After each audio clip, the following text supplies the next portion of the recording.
Christina, nice to meet you. Jeannie.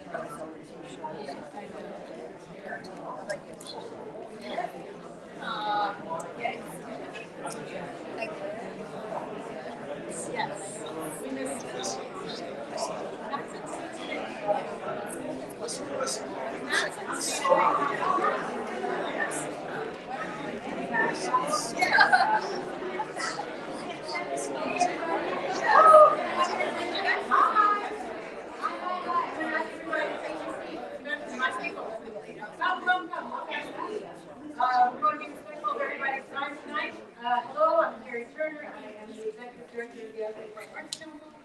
I know a lot of you, not everybody.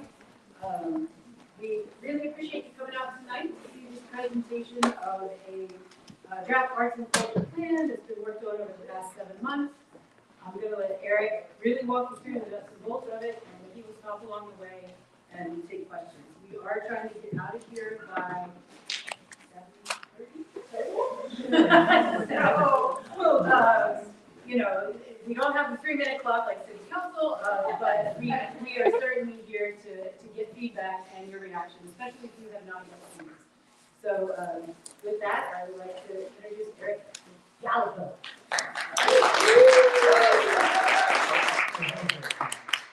So can everybody hear me? That's the first thing I want to make sure. I'm not going to speak directly into this mic. I'm going to use my former drama training to speak from a diaphragm. So here we go. So thank you everybody for joining us tonight. This amazing turnout. My name is Eric Gallipo, as Carrie said, and some of you may know me as a longtime resident of Asbury Park and perhaps as a member of the Asbury Park Planning Board if you are an addicted watcher of APTV. This evening, however, I'm here before you in my capacity as a professional planner and urban designer, working on behalf of the city and the Asbury Park Arts Council, who have undertaken the creation of the Asbury Park Arts and Culture Plan on behalf of the city.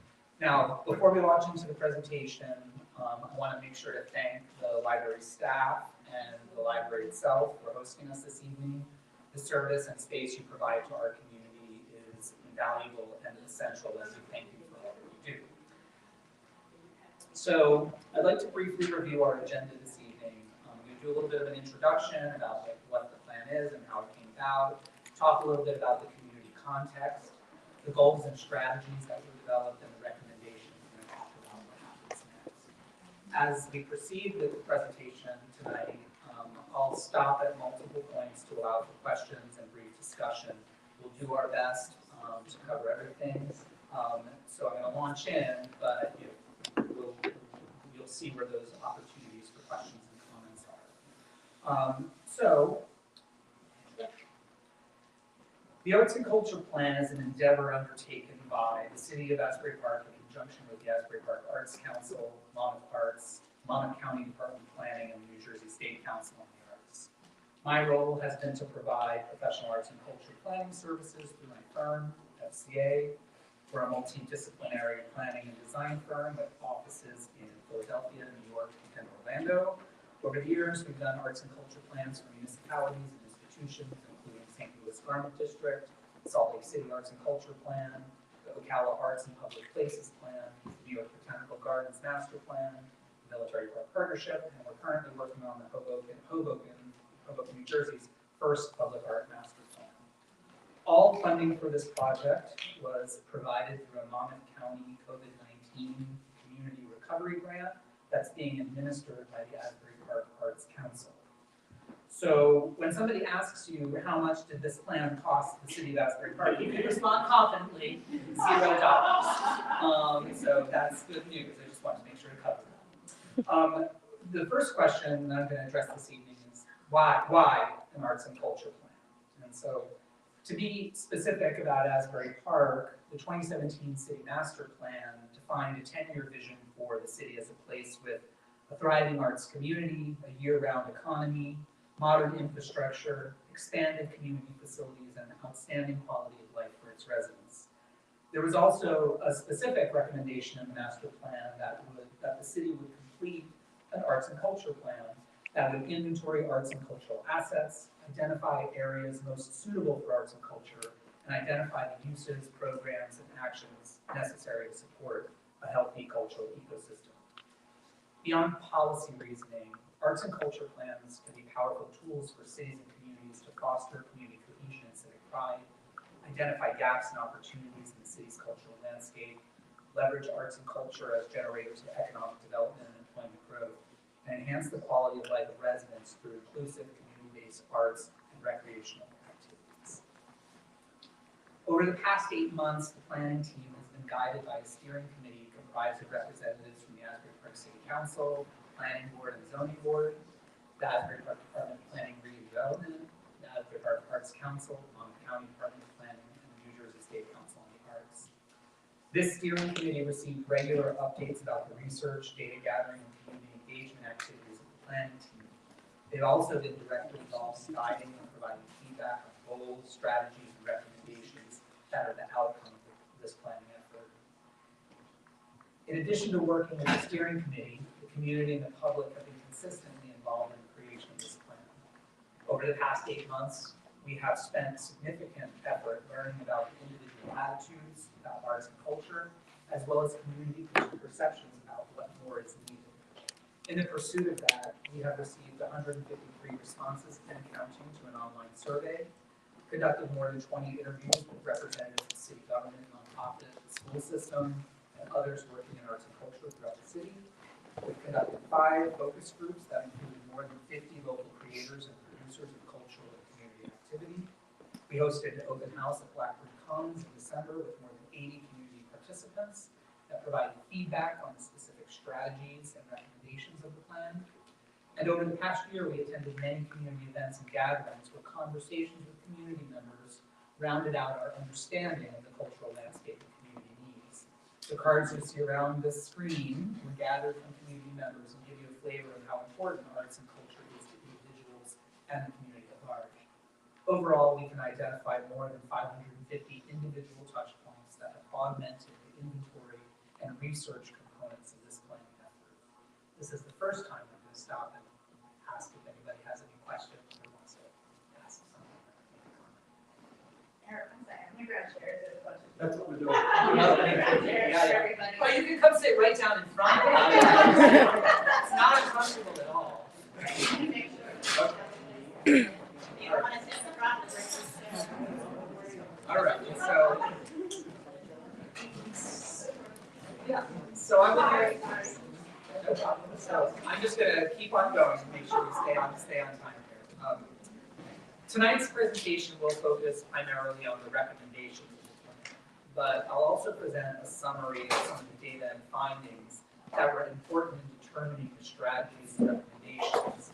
If you have specific questions, we encourage you to ask them, and we'll do our best to address them this evening. Our planning effort began with an extensive research and inventory to understand the state of the existing art and cultural ecosystem in the city. As part of that effort, we first investigated population demographics from the decennial census. Using this data, we learned that there's been a steady decline in the year-round population of the city over the past 30 years. This definitely runs counter to a common perception of Asbury Park as a city booming with population growth. However, when taken in context to increasing median incomes and wages, coupled with only modest growth in housing over the past 10 years, these trends are consistent with a gentrifying city that may be gaining more part-time residents and the displacement of long-term full-time residents in the city. This concept will be important as we discuss prioritizing quality of life, cultural activity, and community-based programs that serve the year-round population.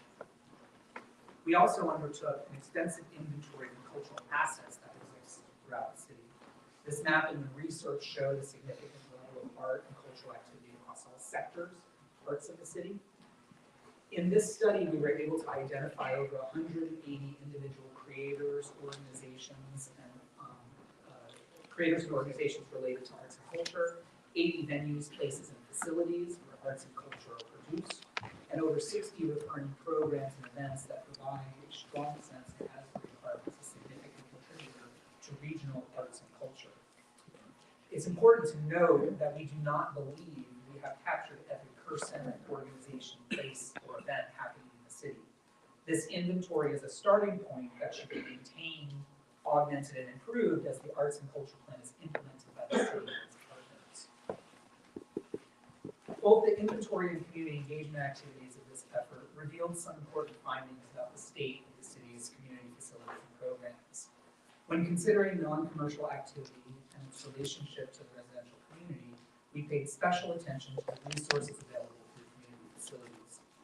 What we found is that while there are significant facilities and spatial resources in private venues, community organizations, and schools, both public and private, there are precious few indoor facilities that are perceived as easily accessible or welcoming to the public. The few community facilities, like the one you are in, that do exist are working diligently to provide space and services, but the study has found more services and facilities are needed to fully engage the year-round community in creative pursuits and collective assembly. We also investigated the state of events and venues. Asbury Park is well known for many events and private venues that produce a significant number of arts and cultural offerings. We charted the frequency of all recurring programs and plotted them to understand how cultural activity is distributed throughout the year. What we discovered is that the seasonal nature of the city has a significant impact on the level of cultural activity, with most events occurring in the warmer months of the year. Furthermore, we examined how the prevalence of free and public events compared with that of paid and private events. This analysis showed that while paid and private events generally continue throughout the year, almost all free and public programming for the community is limited to the tourist season. This is another indicator of the lack of high-quality, low-cost indoor facilities for hosting community programs in the off-season. On the right side of the slide, we also analyzed the profile of formal performing arts venues with seasonal outdoor venues on the left, and year-round indoor venues on the right. The vertical axis defines those venues that are active on the top and those venues that are inactive on the bottom. The take-home message here is that while we have a significant number of formal venues for hosting cultural events, over 70% of the existing indoor venue capacity is completely unused and inactive. It cannot be understated the detrimental impact this has on the local economic and employment picture when it comes to arts and culture in the city. Related to this is also the concept that there's a crucial distinction between commercial cultural activity that is being produced for private consumption by visitors that is critical to our economic development, and opportunities for free cultural consumption and participation being produced for residents that is crucial to year-round quality of life and community cohesion. Our study examined the different brands and markets that are recognizable contributors to the commercial component of arts and culture and the economy of the city. Based on findings from our survey, research, and engagement activities, it's clear Asbury Park has an established identity as a destination for beach, food, and live music. While these may be Asbury Park's current strong suit, there are other components of the city's brand as a cultural destination that should be leveraged, encouraged, and supported. Outdoor recreation beyond the beach, historical tourism, learning and making, dance, theater, and other performing arts all have significant potential for increasing Asbury Park's share of regional creative economy and for engaging our own residents in creative pursuits on their home front. As we make decisions, however, it's important to examine the competitive marketplace to determine what investments will have the greatest impact on the health of our cultural ecosystem.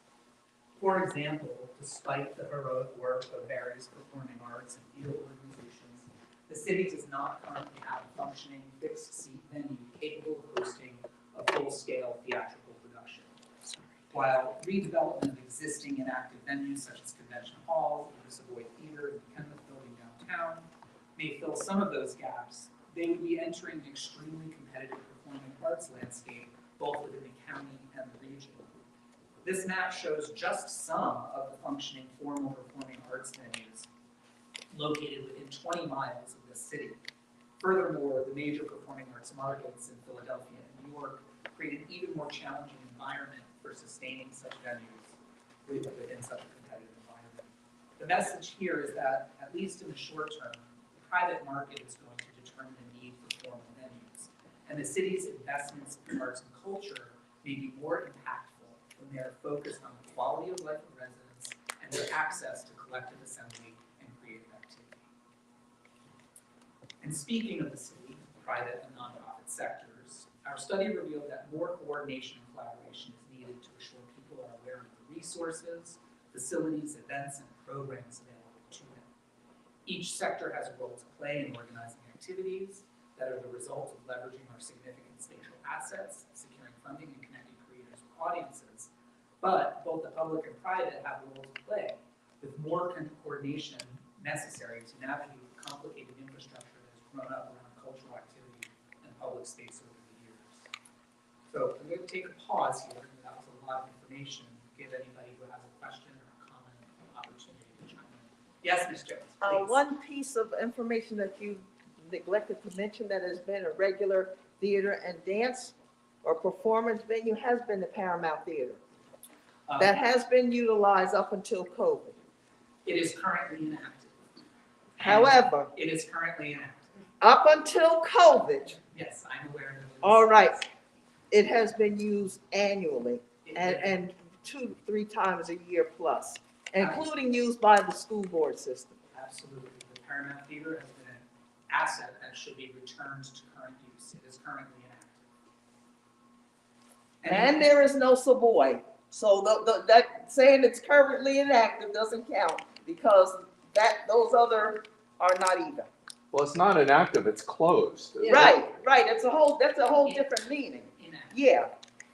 It's closed, it's Those- inactive. Those two venues, the Savoy Theater, the Paramount, and the Convention Hall, are currently inactive, and they represent 70% of the total capacity for fixed-seat performance venues. Right, but you in the didn't city. mention the Paramount Theater, that's what I'm saying. Yes, you You did. did. Any other questions or comments? Mine was these slides. Hello. Mine was these slides. If you wouldn't mind saying your name. Hello, my name is Felicia Simmons. And also to mention the West Side Community Center. Yes, the West Side Community Center, while not a formal performance venue, is also currently inactive. Yes, it is. And there is we'll talk about it a little bit later. Will certainly come up. And the real question was the slides. Are they able? Because I can't see. The what? I can't read the little things. I'm a person Come like up you here, can sit tell. next to me, Felicia. I like to study. Okay. Any other questions or comments? Okay. So I'm going to move on to goals and strategies.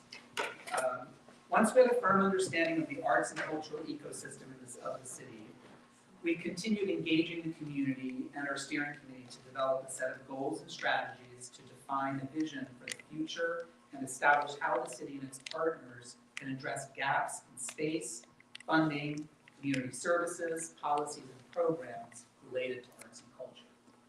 These goals and strategies were presented at multiple public events, including an open house at Blackbird Community Commons in December, and 5 different focus groups made up of a diverse collection of local creators and community members.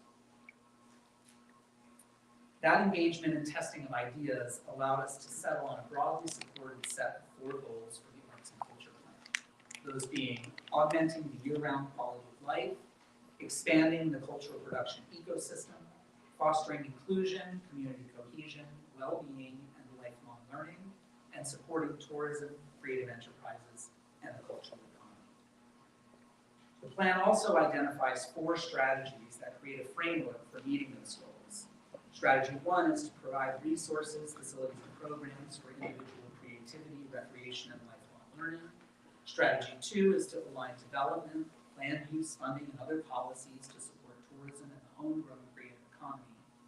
Strategy 3 is to leverage the brand of Asbury Park as an inclusive and creative city where diversity thrives.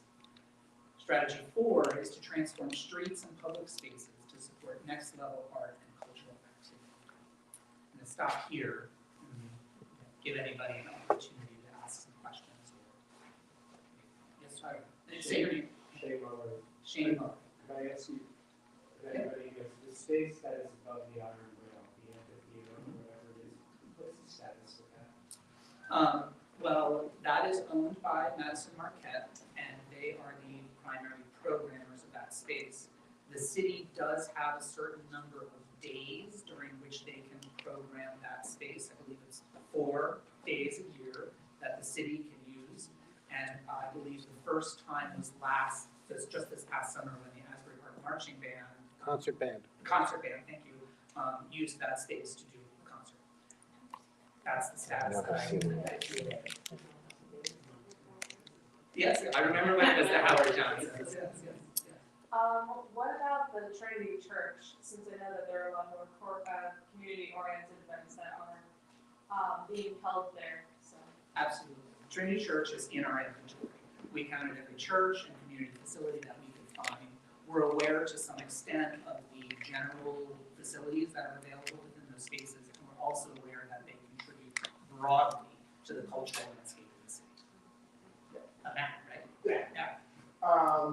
Is there any sort of, from what I heard from you just now, tangible database of venues that aren't, let's say it's Stone Pony or Convention Hall, these venues like La Vision, Over the Moon, and all that, and Trinity Church, that we know about, or are we just kind of, all of us, just like guessing that these venues kind of exist, or is there a tangible database for it? So that's what this inventory is essentially the beginning of. Okay, And cool. so it is the hope of this plan that the inventory will be taken and expanded so that, and we'll talk about this in the recommendations, so that people might be able to literally just go to a searchable database and say, I need a community room for 20 people and I have $50 to spend. Cool. And they would be able to figure that out. That's a very basic thing that most creative communities would have, which leverages underutilized space in non-public facilities that are community-oriented. Very good. Yeah, so, yes. Thank you. Yes and no is the answer. That's on this line. Yeah, it's on this line. It will not be the output of this plan, but the plan will say, here's the inventory we made, and now the implementers of this plan, the city and its partners, are going to have to figure out how to use that information. Necessary by. Yes, absolutely, yes. And so all of this data that we have is essentially trackable geographically. We know, literally, it's a mapping program, so we know address, location, and we can add certain attributes to it. How, what's the capacity, what's the cost? But that's not exactly the job of this plan, it's the job of the labor recommendation. Cool. Thank you. Yeah. Any questions? Any other questions? Okay, good. So now this is really what we're here to talk about tonight, all of the biggest recommendations of the plan. There's probably a lot of things here that, if you have a question and didn't see it covered, we can talk about it. Kind of doing the greatest hits tonight. But the goals and strategies set a general framework for the plan. We developed specific recommendations that are meant to be implemented in a phased strategy that unfolds over many years. Before we dive into the specific recommendations, I want to acquaint you with a few concepts that were critical to the evaluation, selection, and development of these recommendations. First, all recommendations were developed using a framework of inclusion. The goal of this plan is to ensure that all members of the community are invited to participate and contribute to its rich and diverse community culture. Second, we worked in a yes and framework. This is a lesson from improvisational performance where all responses begin with yes and. It's a technique that recognizes the value of every person's perspective and integrates their thoughts and contributions into the outcomes. Finally, Nothing you see tonight is all or nothing, or now or never. A plan is a roadmap that is meant to unfold over many years. The recommendations may seem big, large, complicated, and expensive. Some of them are. However, each recommendation starts with small, low-cost actions that establish a framework for more complicated, longer-term actions in the future, like a searchable database for available community facilities. Cost $0. Okay. So the first recommendation is probably the driest one, so I wanted to start there. We'll get some more exciting ones. It's establish a funding stream for community arts, culture, and recreation. A hallmark of creative communities is a stable and consistent funding stream for supporting community arts and culture. How that funding is provided and how it is used is different from place to place. In some places, funding is provided through property taxes, sales taxes, or other municipal revenue sources. In other communities, special purpose taxes such as liquor, hotel occupancy, tourism, or cannabis sales are used to fund priorities including arts, culture, and education. As an example, the city of Hoboken includes, let's call it, 1% for art in every city bond ordinance that is used to fund public infrastructure. The mural you see in this picture was funded by including an additional 1% of the total cost of upgrading an existing parking garage in the city. A small price to pay for a work of art by a renowned artist that allows the garage to be more than a garage. Currently, Asbury Park has no recognizable funding stream that is solely dedicated to community arts, culture, or recreation. In an attempt to keep it just to the facts, with so many competing priorities in the city, it's not that surprising that arts, culture, and recreation have not risen to the top yet. However, the time has come. The collective need of the community to engage and contribute to creative activity and collective gathering should be funded. These critical funds would support the broadly held desire of residents to have an outstanding year-round quality of life and access to arts and cultural activity. It's easy to boil this down to how much is this going to cost me. However, it's not now or never, and it's not all or nothing. So the initial action involved in establishing a funding stream is simply to identify the funding priorities and levels for a given period of time. Let's say 5 years. This costs $0. The next step is to identify and evaluate the sources of that funding, also at a cost of $0. After that, this is where the rubber meets the road, when the budgetary, policy, and legislative mechanisms that secure that funding are enacted. This will take time, negotiation, political will, and accountability. But smaller actions at the beginning will begin to build to a larger action that results in a stable funding source for community arts and culture. The final step is to evaluate effectiveness of the outcomes of that funding. This is a cyclical review that should be done to ensure that funding goals and priorities remain aligned. Any questions? Kitty. My name is Kitty. On the 1% that you touched on, that's a standard program that happens around the country, correct? Correct. And 1% is a misnomer. In some places it's 0.25%, in some places Okay. 4%. but in general, it's kind of Yes. known as the 1% A program. percent. Right. And is that something that, I mean, I don't really know if the city is currently requiring that of developers. I mean, clearly they have the most money, and they are developing the bigger properties. And I sat in at the reveal of the 1201 Memorial, and he gratuitously talked about the murals on the wall, but that would be a separate program. And no offense to wooden walls or murals in the city, I love them, but it also needs, to me, it seems like someone like that who's building a development as big as that with as many units in it, that is going to greatly impact the city and our neighborhood, they should have more of an artistic flair than just painting murals or having murals painted on the wall. So again, please nobody get offended by that. I'm just trying to think a little bit bigger, and and So- have those kinds of discussions. So it's an important distinction to make here that what I'm specifically talking about is public funding for the Okay. arts. And so what we're looking at are public sources of revenue or, things that the city controls on its own, Gotcha. exterior of what developers may be required to do through particular development projects. Gotcha. Both things should be explored. Mhm. It's a both and. Gotcha. It's a yes and, Yeah, yeah, yeah. not an either or. And Gotcha. so in this case, percent for art programs typically relate to city expenditures and not to developer expenditures. Okay. When you talk about developer expenditures, what you call those are development impact fees or something in that realm of things. Cities can absolutely legislate that developments of X size or X thing, or, if you are trying to get this for that, there's all sorts of exactions that are made. Those types of things can be negotiated. That is a different source of funding than specifically what we're talking about, but should absolutely be explored. Yes, Ed? Thank you. Yeah. Yes, Nancy? Nancy Sabino, you said step 1 and step 2 would cost nothing.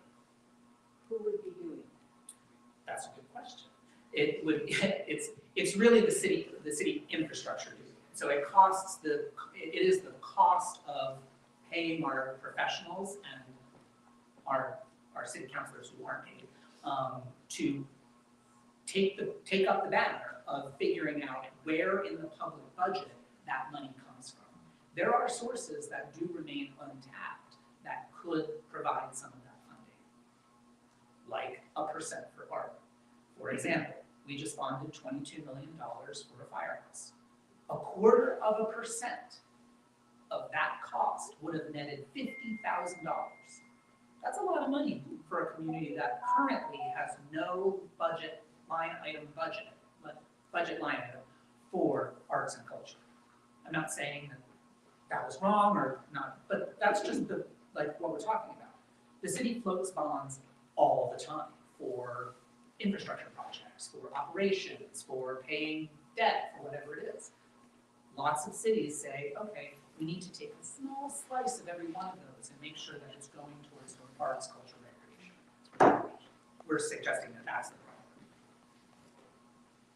So it does come at a cost of $0 to the residents, but there has to be people in the city infrastructure or partners within the community who advance those priorities.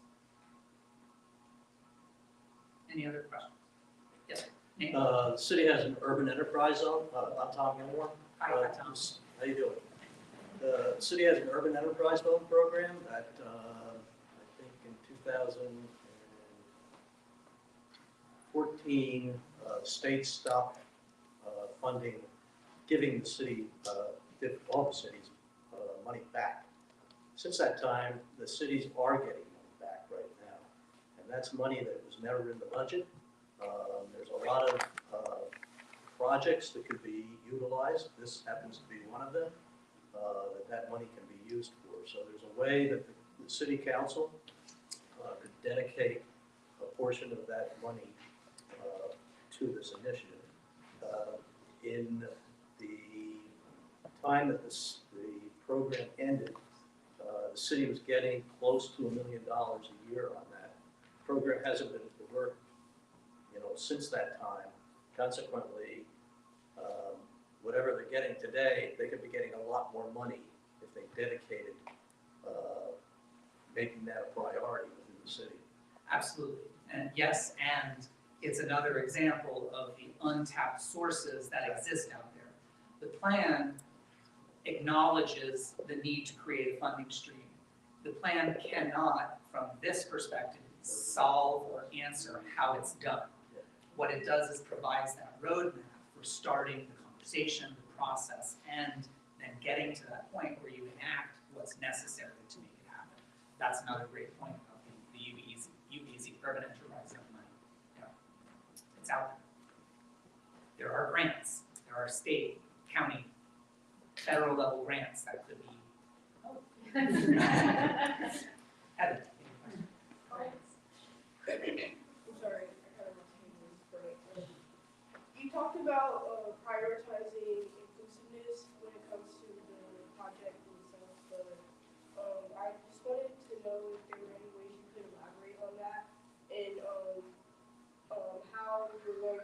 prioritize freedom of speech and also marginalized voices in the community?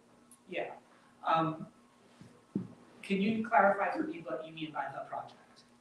I mean, just in general, when it comes to what you said about prioritizing inclusiveness in the community, because I just feel like, as an artist from Asbury, born and raised, we talk a lot about this kind of stuff, but I don't really see people like me around these type of things, and I don't know if it's necessarily because they don't want to be or because they just don't know. Yeah. So I will after we run through all of the recommendations, I'm going to sort of address inclusion, how inclusion runs through each recommendation in a holistic fashion. But through the process of developing these recommendations, we could not have gotten to them without adopting a framework of inclusion, which required us to go out into the community, to be present at community events all over town, in the west side, in the east side, in communities, in the park. Those were the public events we attended. We also, while we were doing that, we also gathered people's contact information and emails. And when we were doing focus groups, we reached out specifically to those folks to make sure that they knew we have an opportunity for input. A lot of people took us up on that opportunity. We had a very diverse group of people who are self-identified as creators who contributed. Now, to that end, Asbury Park is just barely still a majority minority city. And their historical divisions that exist are perpetuated by a perception that what is the most important are the endpoint events that happen in one sector of this town. This plan flatly rejects that as the priority and says what's more important is who's making art and culture here and how we make that available to every member of our community, starting from the youngest to the oldest. And so I think as we start to run through some more of these, you'll see that inclusion is a theme, that this isn't about making sure we have more concerts at the Stone Pony. It's about making sure that the local hip-hop artist who's working on the west side knows that there is a recording facility that they might be able to access here in town through a network that allows them to find those things. Because it's not knowing about something and not knowing somebody is doing something are two sides of the same problem. You know, it's that. And then there is an issue of how programming is managed holistically throughout the city. There are so many concerts and events. So few of those are represented in Afro, Latin, Caribbean, Spanish, Hispanic music. And that's 50% of our community. How does that change? That is what this plan is saying should change. That every opportunity should be taken to make sure that the culture that is represented here is broadly representative of the actual year-round community. I'm going to say year-round community 1,000 times. Yeah, it's a 12-month city. That's 3 months. Yes, Mr. And I'd like to add on from Ms. Heather, from Ms. Heather, I don't know your name. Mr. Eric knows that I have been on his back and a few other folk about this thing. Because the city of Asbury Park is approximately 58% Black and Hispanic. This gathering here does not represent the majority, which is a bane in the heels of the folks of the west side, because there is no inclusion. My folks are not concerned about the Stone Pony and the rock and roll. And when we're not welcome, we are not the majority on the beachfront stuff. So everybody in here needs to also understand that. And if anybody does get offended, you'll get over it, because we're talking the reality. Okay, that's all I wanted to add on from Ms. Heather. Thank you, Ms. Jones. That's an incredibly important point, that inclusion is everybody's responsibility. And you're correct. 58% City of Asbury Park population. Demographics of this room do not truly represent the demographics of our city. As you will see, the plan tries to make sure that we have represented the broad spectrum of people we have engaged in the creation of this plan. Felicia. Right, I want to say that, I was actually looking for something last night and found that I could not find it. So it's actually, like Race for History, it's, pictures of events. Say for, I want to say for 8 years, I threw an event that had thousands of people on the west side. There's no pictures of it. There's no record that is something that we look forward to every year, that it ever happened. Right, so acknowledging, I remember there was only maybe a blurb article once about the event that literally had thousands of people there. It was bed and games and bouncy houses and music and concerts and all kinds of stuff that never made it to Asbury history. And I think that is something that I know you're going to include in this representation in just a minute. Because I remember one year there was an event that didn't have nearly as many people across the tracks. But that got tons of press. We have to make sure that we acknowledge these things, because that's how you bridge the gap. Absolutely. Right, and show the concern, the love for the city. Absolutely. It is as much about amplifying underrepresented communities as it is simply advertising for those who are in, like the hard work of doing that. This plan can identify and does identify that more work needs to be done to amplify Black, Indigenous, people of color, Hispanic, Latino communities and their contributions to the city's cultural landscape. Yeah. That was pretty much what I was looking at. Right, and a personal note is when my firm undertook this work, we assumed that the city had a workable database of information of community organizations, events, and nothing existed because the person who maintained that information no longer worked for the city, and they just didn't know where it was. So there is a two-sided equation here. Yes, it would have been great to start from something. We started from zero. And we've built up, and what we have needs to be taken and continued. So, any other last questions before we move past funding, our first recommendation? All right, thank you. So the second recommendation is to expand city resources for public programs, community facilities, and cultural affairs. During our investigation, research and community outreach, we quickly identified that the public approvals and coordination process for both public programs and private events are currently handled by a limited number of staff within City Hall. The city staff member who produces a community event in the park that includes face painting, and bouncy houses, and whatever else it is the same person who's responsible for coordinating See Here Now. With more than 80,000 participants over 3 days and a month-long logistics setup and breakdown. The economic value of that can't be understated, but it may ultimately reduce the capacity of the government to address communal needs of the year-round residents. The Arts and Culture Plan recommends that we separate the interfaces, processes, and resources that should be allocated to public programs and private events. These specialized roles will be focused on coordinating public programs and facilities that are community-facing on one side, and a second set of resources will be available for cultural affairs and special events that are more closely related to commercial activity, tourism, and economic development.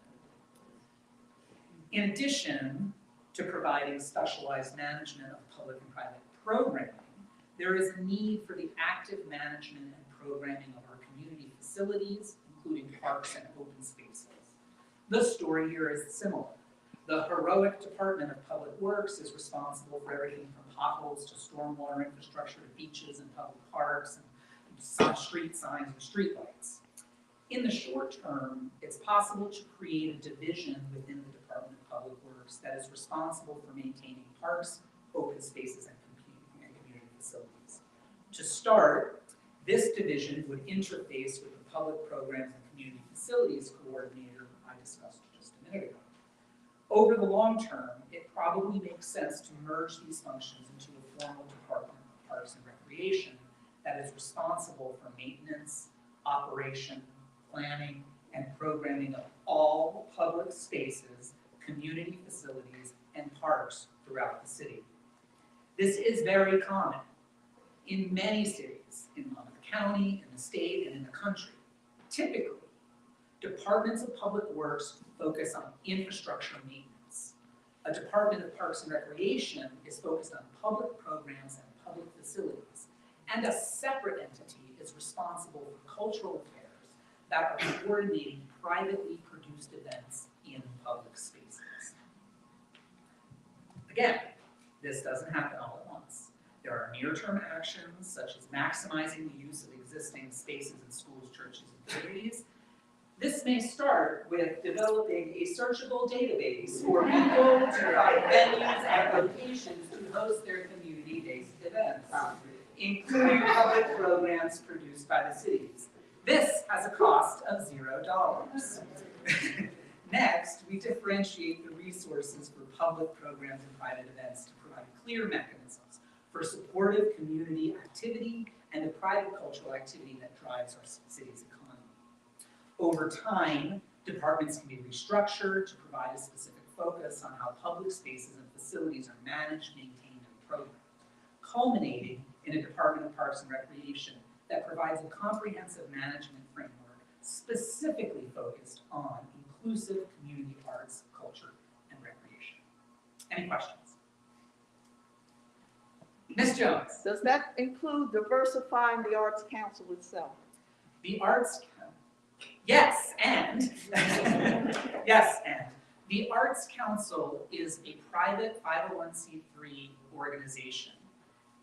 The management of city infrastructure is the city government. Well, I understand that. Yes, okay, so when you talk about diversifying the Arts Council, I'm curious what it has to do with the city providing the resources to manage community and cultural programs for all residents.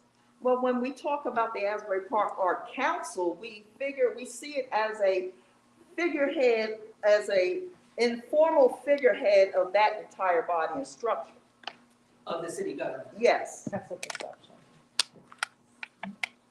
But yes, it's easy to make that, it is easy to make that line. However, it is not the case.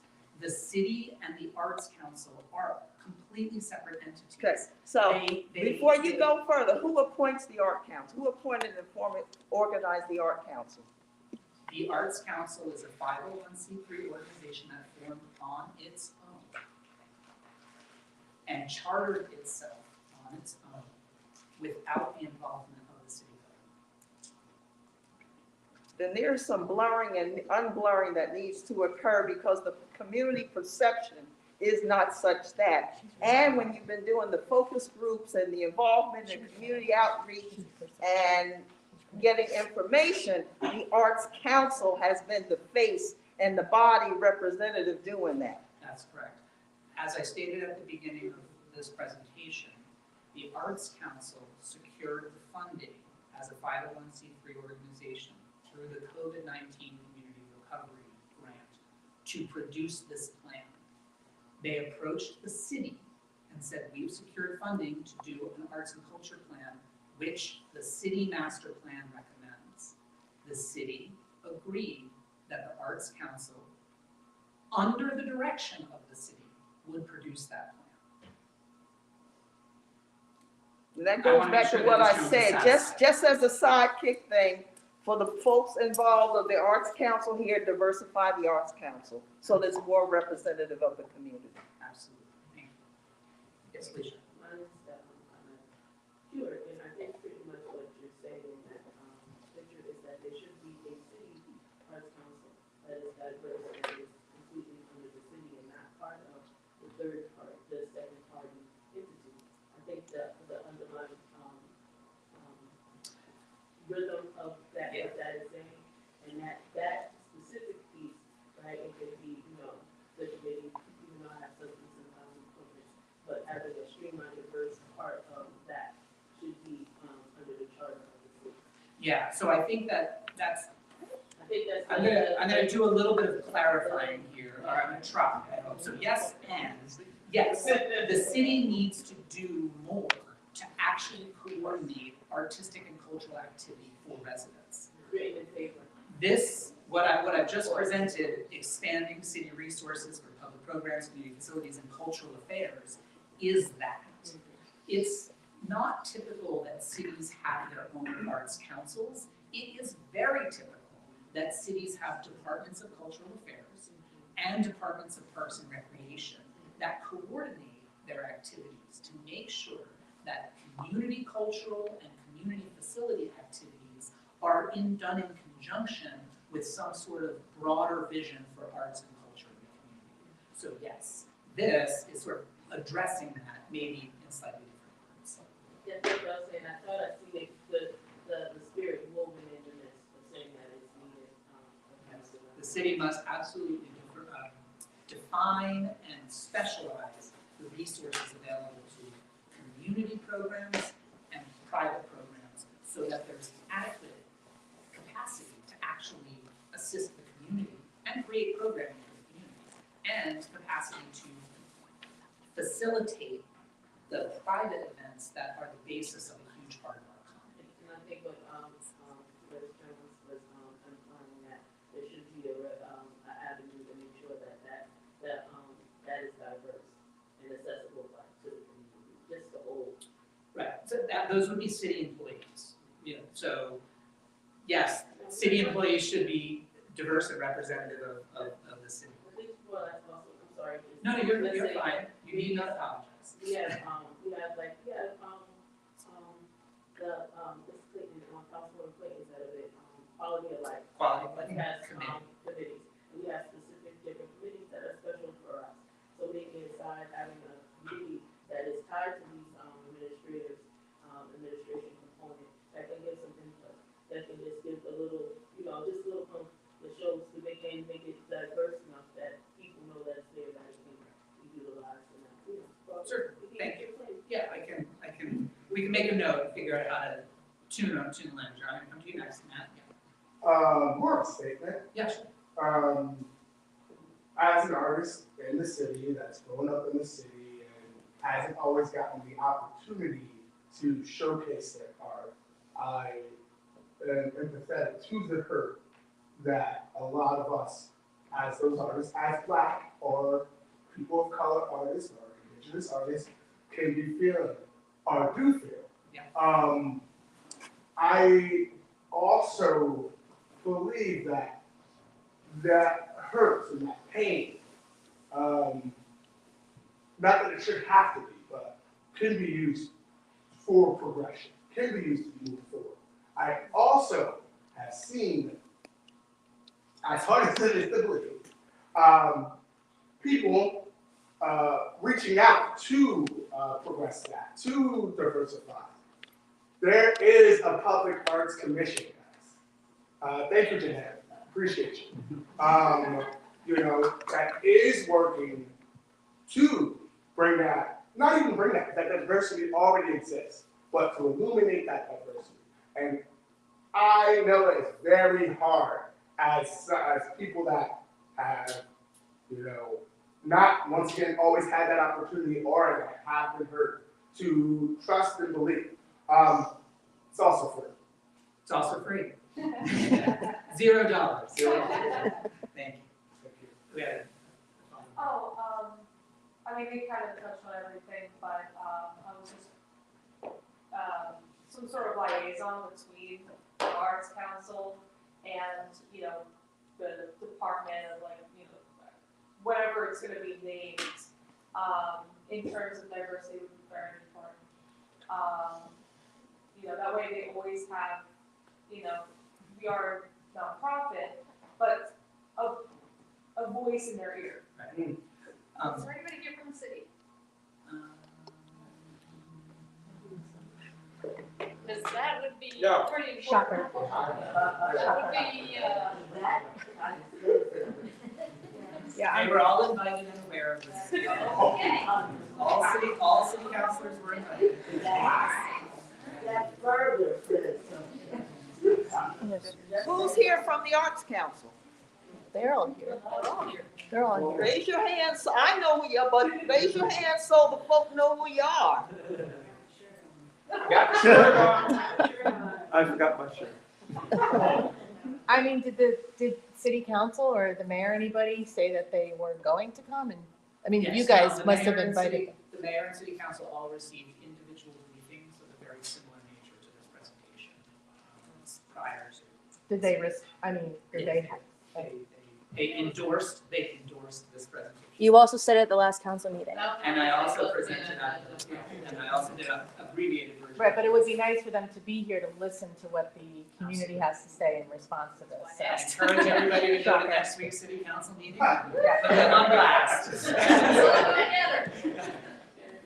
Great. Yeah. Okay, I'm gonna move on.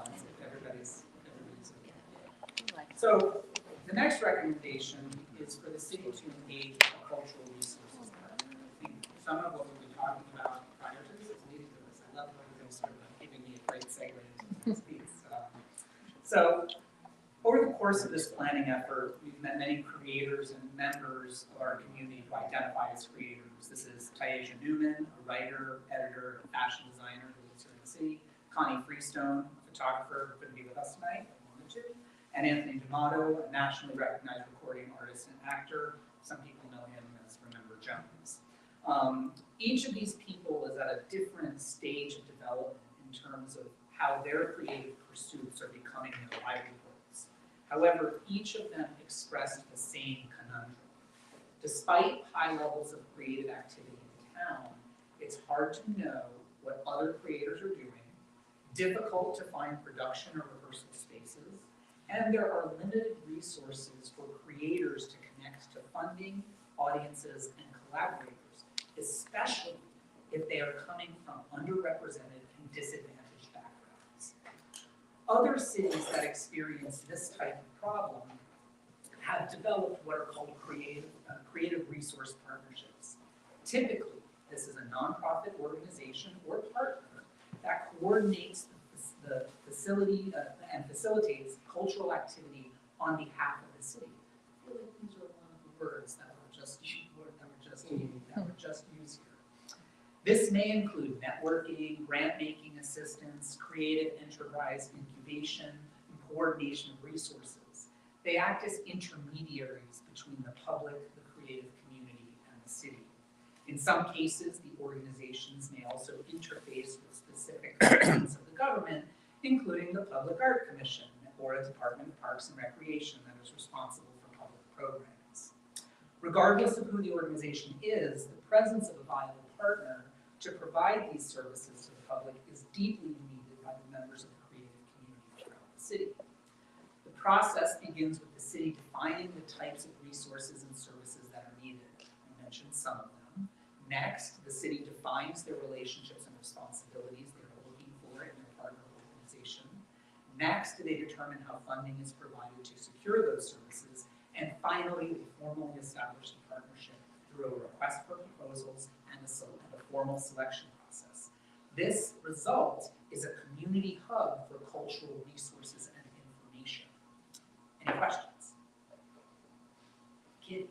So is this a interim to then the city having a Parks and Rec department? It's not often within the kind of normal competencies of a city to really coordinate art and cultural activity. Okay. And so, but there are nonprofits all over the country that do exactly that for their communities. We have one that does it at the county level. It's called Monmouth Arts. And they sort of look at the broader county. Many municipalities have an ancillary 501c3 that the city provides funding to that does that work. So the city and that entity come to an agreement about what the funding level is and what they expect to get for that money. And so there is that relationship that can be created. It doesn't exist right now. Well, would that be the commission? The council, the arts council? Or I'm not making that recommendation. This is saying that the city needs to establish what that looks like. Okay. And figure out what the responsibilities of that other entity are. Obviously, this evening, one big concern is how that entity would be broadly inclusive and how part of their remit would be amplifying the voices of underrepresented communities, particularly in artistic and creative pursuits.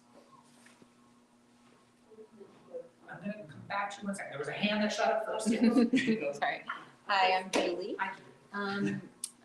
Eric, did you benchmark for this process what cities of other similar size would typically commit to something like this? And could you share a little bit about what kind of budget you're talking about potentially? Well, so a creative arts partnership is not solely funded by the city.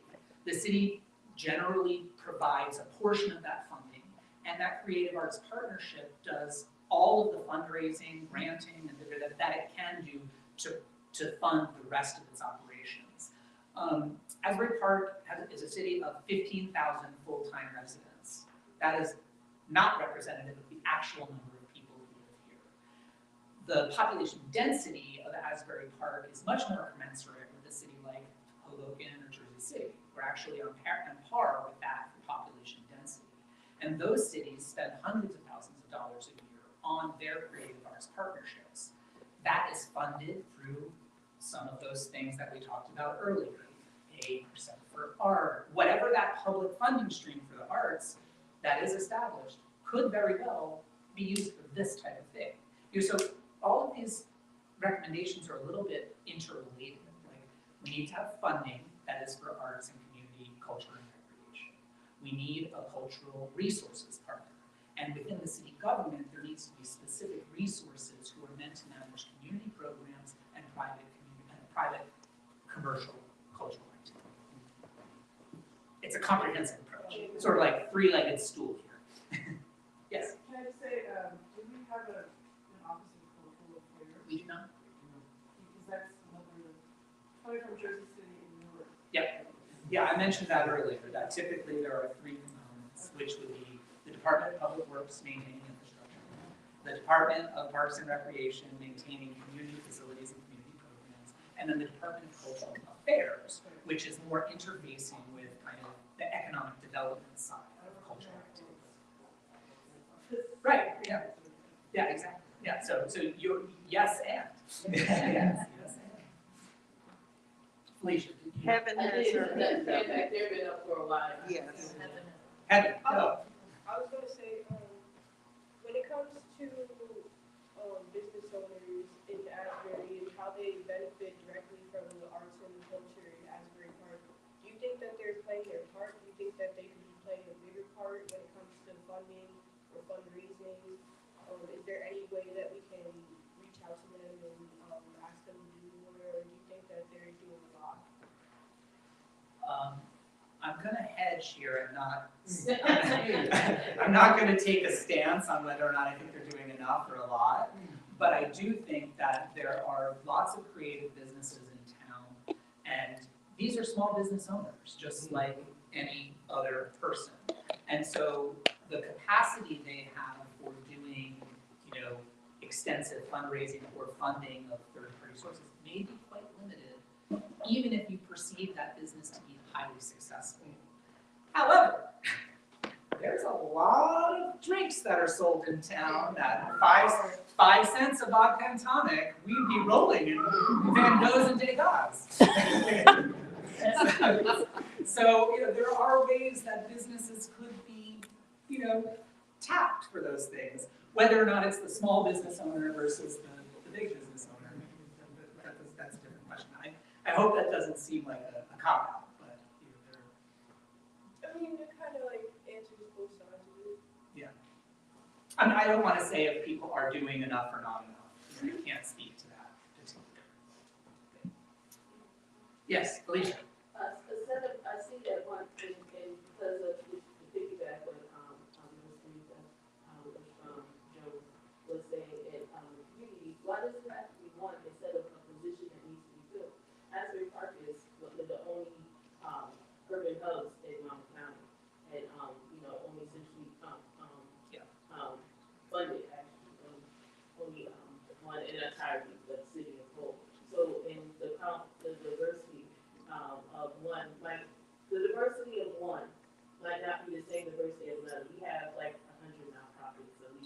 Yeah, many, Just yeah. now. So they're saying that, say not one, organization, because another. Oh, sure, yeah, There yeah. can be multiple different organizations that Absolutely. meet the criteria to help. We can add an S to partner. Like it's, Right. partners. It makes a difference. Yeah, it could be multiple organizations. It's not typically, but it could be. Yeah, well, nothing is typical. Right? Nothing is typical. Yeah, it could be multiple partners. The city has to, the plan is recommending that the city should look to the nonprofit sector to do more of that coordinating, because it's just not generally within the competency of a city to do that. But the city has to recognize the need for it. The form of that is not what this plan is defining. So yes, and it could be that. Yeah, good. Any questions before we move on? All right, great, a lot more to go. So the next recommendation, we're going to start moving more into physical things now. The next recommendation is to center the city's visual brand on creativity and community values. Asbury Park is a city with a rich cultural history, a diverse population, and a tourism-based economy. However, the physical infrastructure that supports both community and commercial activity does little to send a message that Asbury Park is a city with creativity, diversity, and inclusion to thrive. Public infrastructure, including bike racks, benches, signage, lights, bathrooms, and other elements of the urban environment, are all opportunities to express community values in ways that build civic pride for residents and supplement the experience of visitors and the tourist economy. Over the years, the public and private efforts have applied a very temporary and tactical solution to this problem throughout the city. However, with the nascent and growing brand around public art and creativity, it's time for Asbury to graduate from a tactical framework to a framework that prioritizes permanent transformation of streets, public spaces, and urban infrastructure. This type of approach can be seen in many places, and when applied correctly, speaks for itself. Over many years, the city of Miami Beach has been mining its connection to Art Deco design and architecture to advance historic preservation, tourism, and community branding. These images make it hard to argue the effectiveness of the method in creating a visual brand that is as interesting as it is beautiful. The Art and Culture Plan recommends that the city and its partners undertake a process to look at the many ways a consistent visual brand can be deployed throughout the city. The plan further recommends that the brand should be the result of a process that establishes motifs, patterns, and styles that are derived from shared community history, culture, and values. This is not simply an issue of creating one element and applying it throughout the city. This is a process that uses tools like typography, colors, logos, and other elements of a brand, and applies them to urban infrastructure in the same way that you would apply it to things like social media, tourism marketing, and merchandise, that together define an identity that is recognizable to visitors and authentic to the experience of living in Asbury Park. Again, at first, this does not have to be an expensive or complicated endeavor. The first step would be to engage an expert resource and the community in creating a system of tools and assets that define the elements of the city's visual brand.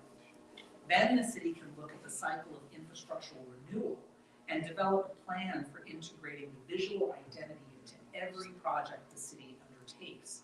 How are colors used? How are logos applied? What places and neighborhoods have special identities that must be amplified and celebrated? Over time, the cycle of renewal builds the visual brand, project by project, element by element. Finally, the city may engage in a tourism and marketing campaign that turns our visual brand outward as a tool for economic development and promotion of our rich profile of cultural and artistic opportunities for visitors year-round and citywide.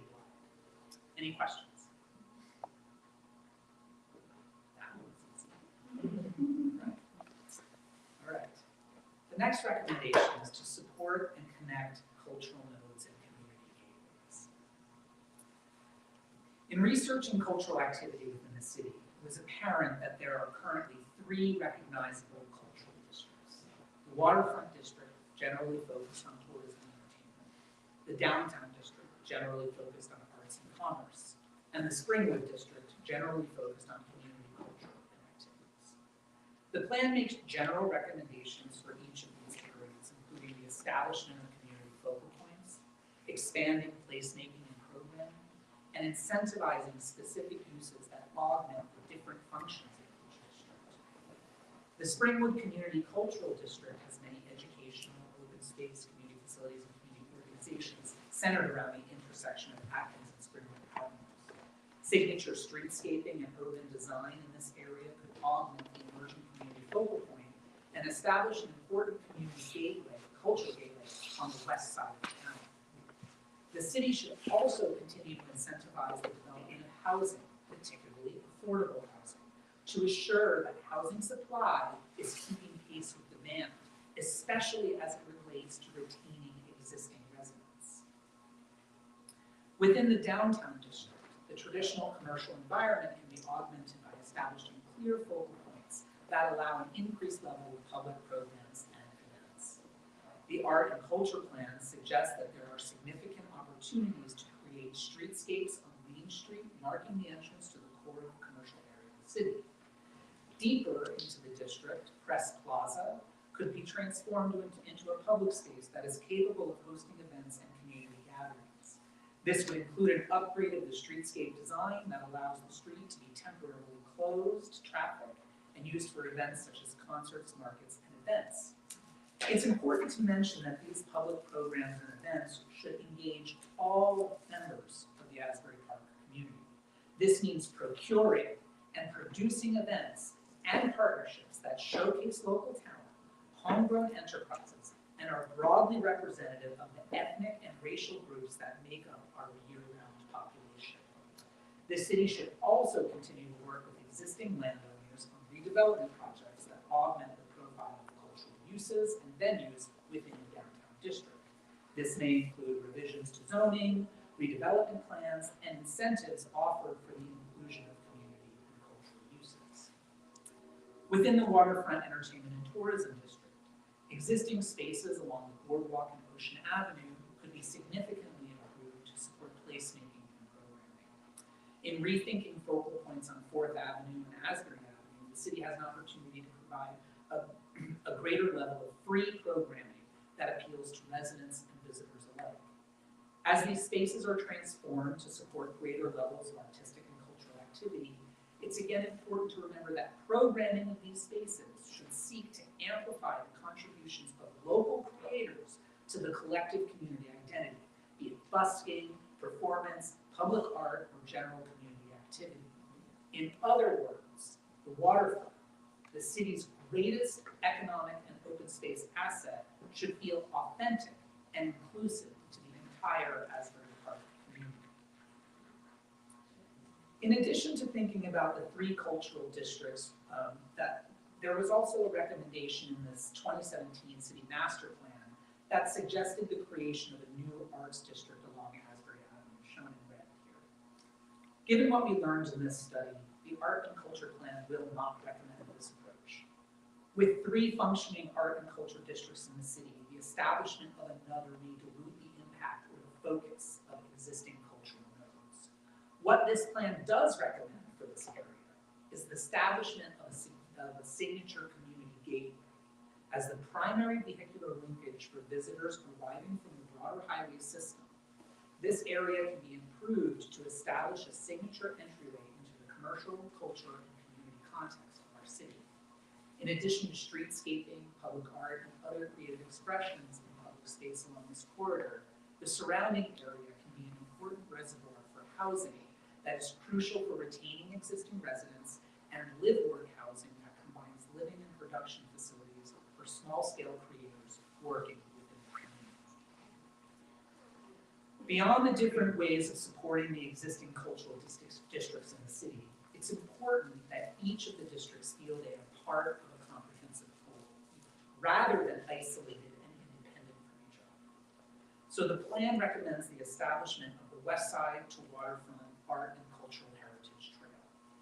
This idea was also suggested in a different form in the Asbury Park Plan for walking and biking, another component of the city's master plan. The work of the Art and Culture Plan suggests a continuous trail that is connected using public art, sculpture, programmatic activations, and community focal points as a final piece in creating a comprehensive network of connected arts and cultural districts throughout the city, which recognizes the individual and contributory aspects of each district. I am certain that this seems like a lot, but again, it's a long process that begins with simple actions like updating zoning and redevelopment plans, a relatively low-cost effort. This is followed by planning and design studies that create the parameters for reimagining how streets and public spaces can better serve the community's collective programmatic needs. This is augmented with specific programming and placemaking plan that is inclusive of local creators and the many diverse communities that make up our city. After all that, the city finally allocates the funding for design and construction projects, resulting in an integrated system of nodes and community gateways throughout the city that are developed over time. Any questions? Ms. Jones? Yes. I think it's important for everybody to also understand. I've been here a certain number of years. I'm a lady of a certain age. I do collect Social Security, and I'm an official senior teenager. We have to recognize and understand that the city of Asbury Park is more gentrified and segregated than it was 30 years ago, number one. Number two, we have to understand that there's been a population loss of approximately 2,000 people. We also need to recognize and understand that affordable housing ain't it, because many of us in this room would not be able to afford affordable housing income requirements. And I've said this to other housing networks that I'm part of, state of New Jersey and others. We need to look at lower income housing, because we have folks that work here that are here working full-time, 40 hours, sometimes 60 hours, that may not be making $40,000 a year. So we have to understand that. And when we talk about the arts, and you mentioned the Asbury Park area, that is an important area to consider, because that is inclusive of our career.